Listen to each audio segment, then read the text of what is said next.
Yun po mga Kalingap, nandito po si Kalingap Tata. So kahapon to ay may nilakad po tayo na sinamahan natin si Tata. Kumusta na po si Nanay Josie? Si Nanay Josie po ay lumalaban pa rin sa sakit niya. Siyempre parang yung kalagayan niya po ay talagang malala na. Kaya inuwi na po siya sa bahay. Kasi parang hindi na kaya. So kasi yung kay Nanay Josie parang yung parang hinihintay yung mga anak niya eh. Hinihintay yung mga anak niya para makita niya lahat. Kaya talagang di pa siya sumusuko sa kanyang sakit. At nakita niyo naman dun sa video ko na yung bidyaw niya sobrang malala na po. Sobrang laki na. Parang hindi na kaya ng gamot. Kasi yung bidyaw na talagang pumapasok na dun sa ilalim ng kanyang katawan. So, medyo nakakatakot na rin. Hindi talaga gumagaling. Ayun na talagang gumaling. Kasi parang pakalat na eh. Tapos may mga dito naman sa gilid, may mga parang nanganganak yung nanganganak yun, ganun, nanganganak sakit ni Nanay Josie. Yung ibang mga anak ni Nanay Josie, alam lang nila yung sitwasyon. Wala na yung kalagayan ng mama. Kailan daw yung balak na bisitahin si Nanay Josie? So, binisita naman nila, off-cam. Walang video. Mga malalay yung anak ni Nanay Josie? Nasa Legazpi. Yan. Si Ronald, dumadalo din naman. Kaso off-cam na lang yun. Wala ng camera. Off-cam. Parang ayaw lang magpa-videos. Magpa-video na lang. So, yung ginagawa ko naman ay talagang, pinaprovide ko pa rin yung mga pangailangan niya na Josie. Sa gamot. Noong una, diaper. Yun, pinaka-importante sa diaper. Kasi laging pinapalitan ng diaper yung niya. Kasi nakita ko sa video mo talagang kinatsaga mo talaga si Nanay Josie sa pag-aalaga. Kahit sobrang layo, mga 1 oras kalahati. Layo yun nakarating na ako dun dati Kaya ginawa namin. Sobrang layo yun. Di ba napunta ka na dun? Di ba sa Dait? Ilang oras bago makarating kay Nanay Josie. Isama ka na ba sa akin dun? Yung baga, yung dating teleserye ninyo. Di ba? Di ba ang sobrang layo yun? Kaya ginagawa ko, hindi na ako mula Dait hanggang parang biyaheng na agad ng Bagay Lods. Kaya ang ginagawa ko, hindi na ako nagtatricycle. Nagmumotor na kami para mabilis. Para mabilis kayo makarating. Mas maraming pa magmotor na lang. Kasi pa nag-commute kayo, lalo kayong matatagalan. Mas lang matatagalan pag nag-commute. Pag tricycle din, medyo limited lang yung takbo ng tricycle. Siguro, estimated dun. 2 oras. 2 oras. Kaysa sa pagmumotor, Kaysa pagmumotor. So, ganyan ang pagtsatsagaan ko na Josie pag sa sakripisyo. Kahit na umuulan, nababasa kami, punta sa kanila. Pero, hindi ko sinisip ko na makapaghatid ako ng tulong kayo na Diyos Ginagabayan ka pa ng Diyos na basta sa mabuting hangarin. Pero yun nga, di pa naman siya sumusuko, lumalaban pa rin siya sa kanyang sakit kasi gusto pa niya Parang may nakita ko doon kinakausap mo si Nanay Josie, sumasagot na ba si Nanay Josie or nagre-response? Siguro kung nag-response lang through sa kanyang sa kanyang mata, daw siya tumingin. Pero narinig ba ni Nanay Josie yung sinasabi mo? May sense of hearing pa rin siya. Marinig pa rin yung sinasabi. Siguro naramdaman din yun ni Nanay Josie. Sabi ko, pag nagsasalita ko, pag sinasabihan ko siya na lakasan mo loob mo. Labanan mo sakit mo. Ay, narinig yan. So, yan ang ginagawa ko kasi pampalakas ang loob niya yan Kumbaga, pinapalakas mo loob niya na para labanan yung sakit niya, hindi na-disappoint mo yung pinanghinaan mo ng loob na hindi na iniinom ng gamot.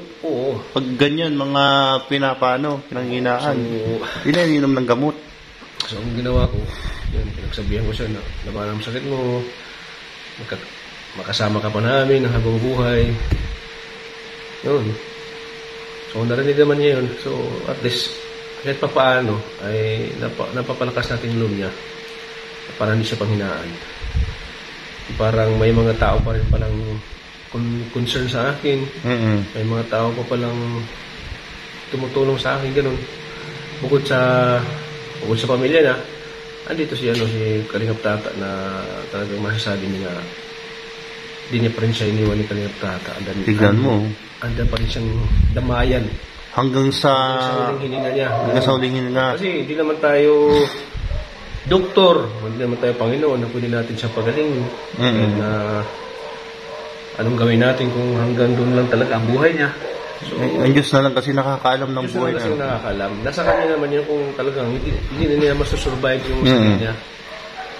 Pero hanggat kaya pa niya, nilalabanan yung sakit niya. Kasi kahit na doktor ay talagang sumurinda. So, ang gawin lang natin dito ay manalangin natin sa Panginoon na sana magpabuhay niya, na sana ay malampasan pa niya ito. Nalampasan mo. Pero kung ano talaga, kung hanggang doon lang talaga ang buhay niya. Kung anong desisyon ng Panginoon, wala na tayong magagawa. Panginoon, hanggang doon lang talaga. Kasi, kumbaga, bawat isa naman sa atin, bawat isa sa atin, una-unahan lang yan eh. Oo. Kung talagang swerte nga tayo, kung wala tayo sakit eh. Kahit nga walang mga sakit, Lods, pagka kinuha na talaga. Pag-oras mo na talaga, tulad ng mga aksidente, gano'n. Meron nga natulog lang, Lods. Ang iba, natulog lang. So, pasalamat tayo na paggising natin ay Panibagong umaga na naman, panibagong araw naman. Oo. At least nalampasan natin yung araw ng yung mga... Nagkataon lang talaga na sa dami-daming mga babae, ang dami-daming tao dyan. Sina na Diyos talagang tinamaan ng sakit ng Dami-daming mga tao baga. Dami-daming babae, sa dami-daming tao. Oo. Talagang siya yung tinamaan. Ano yung sakit niya na Diyos? Bibihira lang yung mangyari o very common? Ay, yung parang bihira lang ganyan sakit niya kasi ang dami. Ang dami kasi dito pumutok ang ugat sa utak. Ay, mahirap na yun pagka... Stroke. Sa utak. Stroke, di ba? High blood. Ay, Diabetic. Nagsabay-sabay. May cancer pa, mayuma. Ay. Ulcer. Ang dami talagang sabi ko. Kumbaga sa sa sakyan, Lods, na parang mahirap umandar. Kung sasakyan pa, parang si Ayuda. Marami na Shout out mo si Kalagpitos. Kalagpitos, si Juicy, parang kung si Ayuda na eh. Masabi niya Ang dami nang nire-repair pero hindi na nakaya. Sasabihin ni Kalagpitos, paano na, Lods? Kaya, ganyan talaga ang buhay kasi. Pero alagaan mo naman yung sarili mo kasi napapansin ko kasi napunta kay Nanay Juicy, laging pagod. Oo nga. Pagod ka lagi, puyat. Kaisip. Kasi alam ko na sa isip mo kung paano mo masolusyonan ang lahat ng Yung lalo na kay Nanay Juicy. Lalo na yung gamot, pangangailangan ni Diyos Jesus. Diaper. Wala kang pira nun, Wala. Tapos, bigla na lang hihina-abuse. Wala. Kasi na-abuse tayo kumukha ng pagtulong. Yeah. Alam niyo yung mga kalingap, yung mga ibinibigay kay Nanay Juicy, sariling pera yun ni Kalingap Tata. Wala yung sponsor. Lods? May sponsor naman, konti lang. Pero yung iba talaga, Lods. May sponsor naman, pero alalay lang sponsor. Oo, alalay. Pero talaga, Lods, yung iba talaga, galing talaga sa bulsa mo. Galing sa... Alam mo, kasi nakasama kita Galing mismo sa mo, sabi mo, tika lang, mag-withdraw lang ako, punta ako kay Nanay Juicy. Sarili mo pang pera. Minsan nga, minsan, naubusan tayo. Oo. Minsan, naubusan tayo ng pambili-bili ng Sipin nyo, sa gatas pa lang, mahal. Insure. Insure ay mahal yan. 2,000. Bilis pa maubos. 1 week lang ubos na. Mahal yan Insure yan. Tapos, pagdating na ako pang sinisisi ng mga kaanak. Bakit kasi? Wala mang ginusto sa nangyari magkasakit ang isang tao. Wala mang... Alam mo, Lods, kahit ipadala yan si Nanay Juicy sa Amerika, sa pinakamagandang ospital, kung talagang sakit na talaga na immune na sa katawan, yun na yun. Wala yun sa nakadepende sa ibang tao or sa sa katawan yun ni Nanay Juicy talaga. Kahit padalhin mo si Nanay Juicy sa mga magagaling na doktor, kahit ibang bansa pa, Lods, kung ang sakit nakakapit na sa katawan, tatamaan pa rin. Diba? Yung rabies nga, Lods. Diba? Sa gusto mo, talagang kakapit yan. Diba? Sana yan ang maunawaan na walang sisihan. Diba? Kasi sakit yan Sakit yan Sabi natin na Walang negligence doon na tinatawag. Kaya nga, dinala natin sa ospital dahil gusto natin ipagamot. Pero ang ospital mismo, ang doktor mismo sa sakit niya, kasi di na kayang gamutin. Hindi na kaya. Di na kayang gamutin. Saka magastos pa. Kaya ginawa na doktor, pinauwi na lang. Kasi may mga time niya na, siyempre, nung time na yun, may mga nararamdaman naman siguro talagang madalang lang siguro sa pagpa-check up siguro sila, no. May mga tao kayang hindi naagapan dahil nasa kanila man yun, di ba? Oo. Naalala ko tuloy yung nakagat ng aso, Lods, isang turok lang. Wala man pagsisihan yung pamilya, wala sila magawa. Isang turok lang yun. 9 months bago tinamaan ng rabies. Pero turokan siya. Oo, 1 dose lang. Tapos, ikalawang schedule, hindi na bumalik. Bakit? Sayang daw ng pera. Sus. 4 na schedule yun na. Pinanginayangan yung pera. Walang ginusto sa nangyari na, sino man matinong tao na gusto magkaroon ng rabies, Lods. Wala naman baga.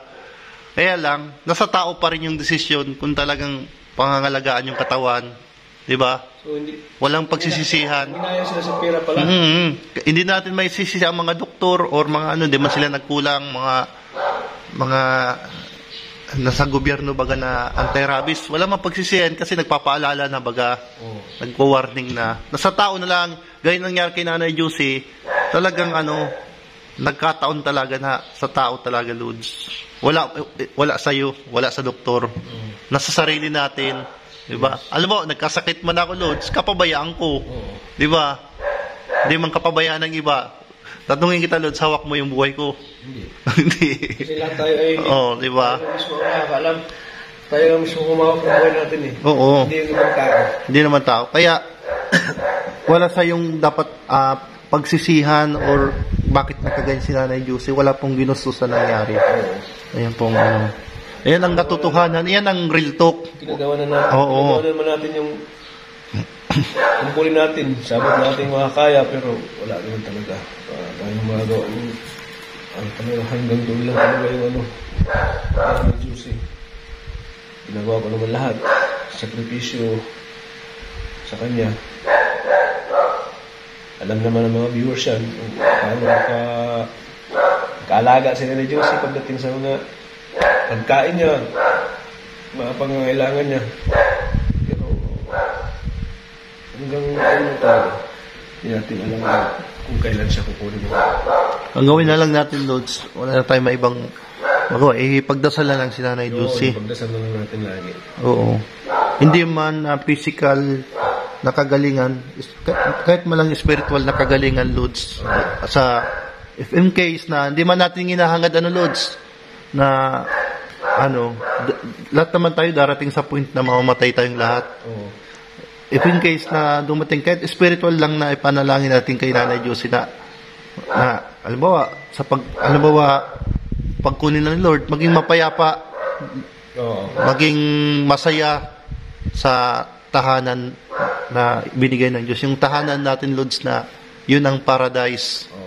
Yun lang. Ayan po, prayer lang po ang aming hinihingi sa mga viewers. Panalangin. Magsanib pwersa po tayo manalangin kay Nanay Josie. Ayan lang po. At, siyempre, ipag-pray natin si Kalingap Tata na makayanan niya lahat ng mga pinupuntahan niya kasi si Tata, isa rin pong tao, may kahinaan din, nagkakasakit din. Pag-pray po natin yung kalusugan ni Kalingap Tata na di siya tamaan agad ng sakit, malakas yung immune system, at siyempre, Lods, maano ka yung tawag doon, may guide ka ng guardian angel na maiwas ka sa maanumang mga aksidente. Yun. Importante dyan, may iwas na natin mga aksidente.